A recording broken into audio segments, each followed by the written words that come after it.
Back now with this, an American is now one of the 10 confirmed and probable cases of hantavirus following a luxury cruise in the Atlantic. More than a dozen Americans disembarked the ship in the Canary Islands Sunday and returned to the U.S. in a flight early Monday morning, landing in Omaha, Nebraska. ABC's Ika Jachi reports.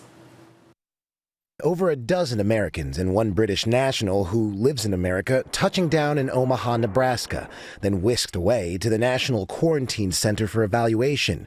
At least one American testing positive for hantavirus and another showing mild symptoms, according to the Department of Health and Human Services. The CDC saying in all, 16 patients are in Omaha and 2 in Atlanta. No one who poses a risk to public health is walking out the front door of the streets of Omaha or beyond. The CDC announcing there will be no mandatory quarantine for those who aren't showing symptoms. They will be allowed to either go home and self-monitor for 42 days or stay at the quarantine center. Over the next several days, passengers will undergo an initial health assessment and receive guidance on next steps from the CDC experts and other partners. The Americans were among the last group of passengers allowed to leave the Dutch cruise ship Sunday. The ship's still sitting in the waters of the Canary Islands. Passengers from Australia and New Zealand are expected to disembark today. Some crew members will stay on board to sail the ship.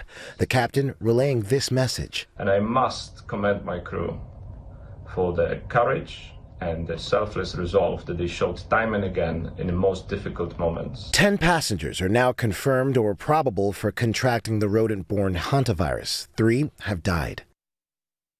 And the World Health Organization stressing that if you weren't on the boat, the risk of getting the virus remains low. Ika Jachi, ABC News, New York.